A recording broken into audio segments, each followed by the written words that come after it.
Hello friends and lovers, this is Haelian, and we're going to make this quick and dirty because you need information about Hades 2 and you need it now. So we're just going to be scrolling through a bunch of different types of content that the game has that I know everyone is really curious about, but maybe there isn't a concise list on Wikipedia or wherever you want.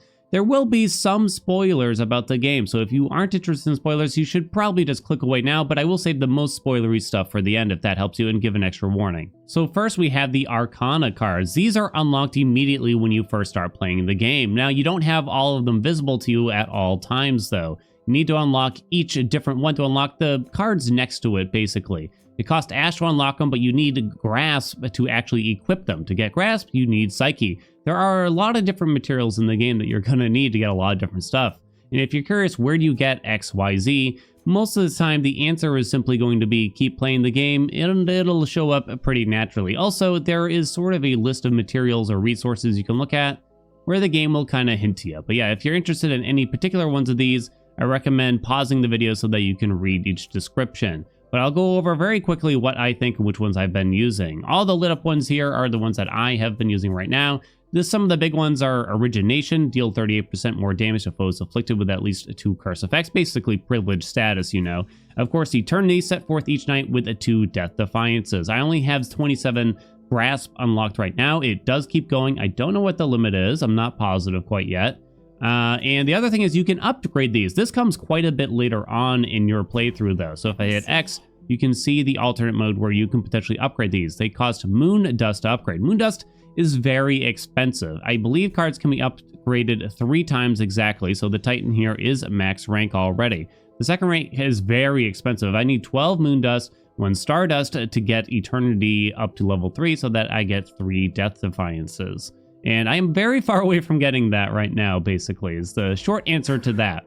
But this is my current loadout, including rarer boons, extra chance at duos, and then just some basic damage and healing. Sort of the basic stuff here. I also have rerolls down here from the champions, which allows me to reroll boons that we're seeing to get different choices from a specific god. Now, if you got questions about the system or my loadout, feel free to ask in the comments. I know we're going through things quickly, and that's mostly just because there was a lot of content to cover here, and I don't want to sit here and have to read it all out loud to you, and I don't think you want me to do that either. But before we have a well-in-depth wiki for the game, this might be our best solution for now.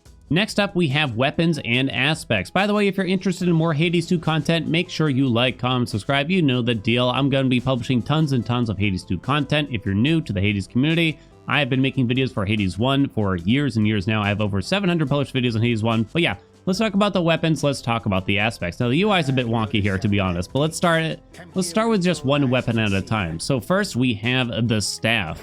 And the staff has 3 different aspects. Actually, all 5 of the weapons that we currently have in early access have 3 different aspects. We do not have the 4th, or possibly what they might end up calling hidden aspects, for any of them yet.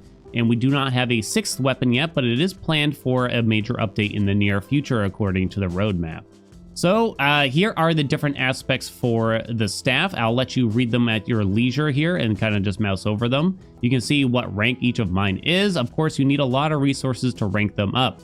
It varies from kind of miscellaneous things to rank them up to something expensive called Nightmare that we'll get into later as to how you earn that. But it involves using a similar thing to what Hades 1 had with the heat system, basically. Next, we have the daggers, and this is probably my favorite weapon so far that I played with the game. And you got aspect of Mel, Artemis, and Pan here in the window. And there's really not much to say. Pan is sort of a aspect of Chiron, like a little bit. I've heard great things about aspect of Artemis, but I haven't actually been able to try yet. All 3 of these seem pretty nice to me in terms of value. I don't really have any complaints about them. They're definitely very interesting, at least. These are the torches. These might be one of the tougher weapons to use right now, and probably the one that I've had a hard time using. But a little tip about this one is probably to use the special a lot more than you use the attack. The special does not stagger enemies, though, which is gonna be kind of bad in its own way, but you'll definitely deal a lot more damage and just get through enemies a lot quicker, I think, that way, as long as you can focus on that. Next, we have the axe, and I'm going to have to show you the additional aspect in a moment here. I've only tried Aspect of Charon besides just doing the vanilla axe before I had aspects unlocked. I'll be honest, Aspect of Charon sounds really cool, but I haven't had a great run with it yet. It requires a lot of magic to really get going, where you have to use your Omega Special a lot, and the Omega Special is incredibly expensive to use. The other aspect I don't have unlocked here is Thanatos. Whenever you hit with Omega moves, gain 1% critical chance until you take damage. The max chance is 4% at rank 1 only, by the way, of course. These go up with ranks, and most of mine are rank 1. That's definitely a whirlwind style aspect, I would imagine, where you want to keep hitting enemies with the whirlwind to build up that crit chance. Lastly, we have Revolve, and this is an interesting one where it's really more of a, I guess, grenade launcher style weapon where you shoot ammo and you do have to retrieve it after it hits enemies, but it deals a lot of damage, and aspect of Medea in particular is like really crazy to actually use. But just to quickly showcase, those are the bullets that you shoot out. You then have to go retrieve them. The special is just sort of a leap and bound, but it actually deals a decent amount of damage. The third aspect that you don't see there is aspect of Persephone. Any damage you deal generates glory, which enhances your Omega special. Mega damage plus a 10%, but that's only at rank 1 to keep in mind. Usually, by the way, if you're wondering what goes up when you up the rank of any particular thing, whether it's a keepsake or an aspect like this, it's usually the green number or letter, perhaps even, in the description. Real quick, these are the different tools that you can take out on a run, and yes, you can only take out one tool per run, which means you can kind of only gather one resource at a time. I'll tell you a bit more about that in just a second. There's really not much to say about these. You just kind of choose whatever you think you need. You can rank them up to make them a little more efficient, but it's quite expensive, to be quite honest.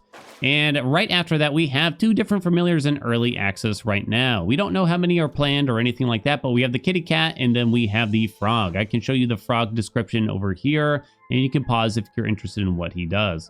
Let me get the cat for you real quick. I love the way the cat looks, by the way, and this is how the cat reads. And just to be clear, tool support, when it says 1 next to a fishing rod like that, that means that you can utilize the cat to fish for you exactly once per run.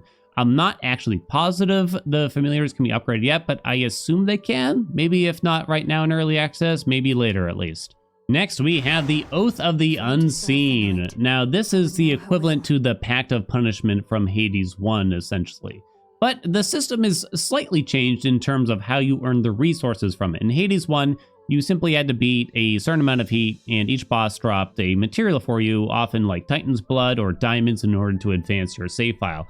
It's a little bit different here now. Let's cover the packs real quick and just kind of show you what each one does best that I can while I'm still talking here. But on the left, you'll notice just how much fear, they now call it, by the way, you will need in which boss you need to kill with the weapon that you have equipped in order to actually earn the Nightmare. You do earn Nightmare for completing what they call a Testament. So for instance, we have Raval, the skull shotgun-y thing, and they want us to complete the second boss with 8 fear on, at least. But that means that when we defeat that, just that one particular boss, we get 1 Nightmare. And that's it. It's actually a little stingy in that way, whereas Hades 1, you would get something from every single boss, right? But here now, they really want you to scale up a bit quicker. Now, that's probably going to change throughout early access because there probably is really just not that much stuff in the game right now, so that's why it's being a bit stingy. It also does grow very quickly. It goes from 1 fear to 2 to 4 to 8 fear right after that, and it keeps going up and up. And some of these packs here are absolutely brutal. They're absolutely devastating. Tight Deadline has essentially returned if you just missed it. Here, it is exactly the same, where you require 9, 7, or 5 minutes potentially, which costs you 6 fear in total. The max pact equals up to 55 fear right now. Approval process is gone real quick, just so you know, but there are things that have kind of replaced it, such as Vow of Forsaking. After you choose boon, 2 unpicked blessings will not appear again this night.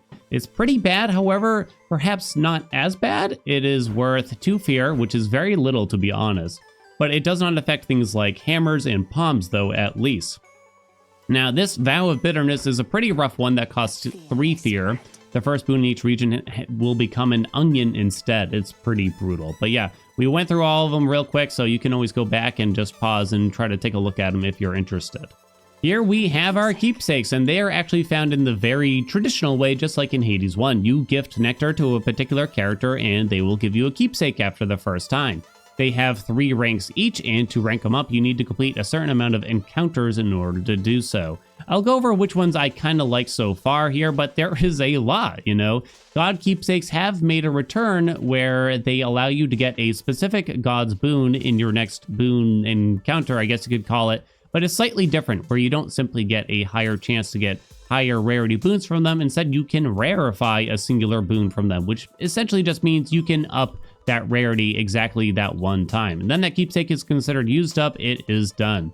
But yeah, the keepsake is pretty much the same as it was in Hades 1. This is placeholder art, by the way. It is going to be replaced and they will have regular icons eventually. So what keepsakes do I currently like? Well, I really like starting with chaoses here. Gain a random rare chaos blessing once this night. Every 8 encounters, you replace it. You might end up replacing it at least once, even if you wear the first zone, but that's sort of how I've been starting anyway. A random rare, and that's only rank 2. It's going to become epic later on.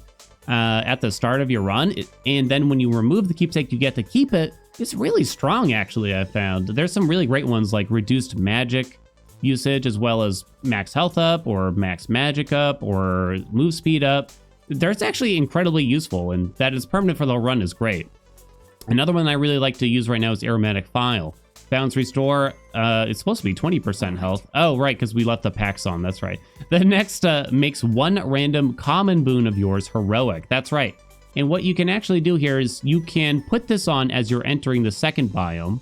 You put it on first, and then you use the fountain after you put this keepsake on in between the 2 biomes. Thus, whatever common boon, hopefully just one if you were able to manipulate it just right, becomes heroic. It's really useful for making, you know, that attack boon that you got early on into something way more productive. Concave Stone, I think, is nice, by the way. After choosing a boon 50% of the time, randomly take one more this night. It is random, meaning that if you choose one boon out of 3 in a window, this may suddenly just say, here's another one from this window. You don't actually get to pick again, so to speak. It's not quite as strong, I think, just because a quote-unquote random boon is never going to be that good. But yeah, that comes from Echo. And by the way, File comes from Narcissus as well. And then lastly, the one I've been using for the 4th biome is Luckier Tooth, which should look pretty familiar. After you fall to 0 health, automatically restore 101 health once this night. It's luckier. It's 1 more health. It's just an old standby. It works. There was a lot more experimentation, so if you got ideas or if you have keepsakes that you've been liking, let me know, honestly, because I need to know what to take. Experimental Hammer is an interesting one, but it's super random and super scary also at the same time. Before we move on to some things that are a little more spoilery, I'm just going to quickly tab through all the resources that I have found in the game so far, or resources that I have encountered, in case you're curious where you need to get them. If you know you're going to need them in the future or whatever, you can actually look on the right side there and find out where you get them or what tool you're actually going to need, because it does tell you. Now, if you need a specific resource from the Cauldron, this should actually tell you where to get it, even if you don't already have any. There is definitely a lot of stuff here to cover, though. You got all the plants, of course, here, and I don't know how much you really need to see all this. But while I tab through all this, I'll let you know that the spoilers are coming. There is some surprises in this game if you have not gotten far enough yet. And if you are sensitive to those spoilers, then this may injure you physically, psychologically in some way. If you cherish the story for the game, I promise not to spoil that, but if you cherish gameplay element surprises, then you may want to run away, basically. We got fishing! Of course, we got some fishes right there, and that is pretty much it after that. Just 2 more categories left. One is the Chaos Trials. Oh, I've actually unlocked a ton that I did not even realize. This is how you earn Stardust, and these are kind of interesting and possibly a bit hard to explain. The game opens up these sort of mini runs that you can do with a particular loadout. What happens is you go to a particular zone with a particular weapon, particular aspect, potentially a particular keepsake, and potentially a bunch of other particularities. For instance, the tutorial one, which is the Trial of Humility, we started with like 1,000 health, 1,000 magic, and we got to take a gigantic boon at the start, and we just barrel rolled all the way through the entire zone like it was absolutely nothing. So, but that was just the tutorial, I guess you could say, just to show you, I guess, what these trials could be like, or in terms of how different they could be. After that, one that we did was Trial of Salt, where we started with a ton of Poseidon boons in Oceanus, and it was definitely like pretty easy, I guess you could say. I haven't really gone to the hard ones. You can see the difficulties on the right side by the number of eyeballs, as I call them, but I've been calling them nipples. Now, if you're curious how to unlock this particular system or any of the systems that we have seen so far, truthfully, the answer is really just to keep playing the game. A lot of the systems are just kept behind a certain number of runs or a particular accomplishment in the game, such as winning one run. Nothing is ever super specific that you need to find out the Konami code in order to find it out, but we're going to take a look at the Cauldron here, and I'm just going to let you look at everything that I have currently and everything that I've already done in case it somehow helps you. Now this is, in case you don't know, where you essentially get all the different systems for the game. This is where you spend a lot of resources, and these grade ones are the ones that I have already done down here. But for instance, the aspects are here. I'm afraid I can't tell you what exact resources it took in order to get them there. But either way, you need the incantation to show up here first before you even need the resources for it.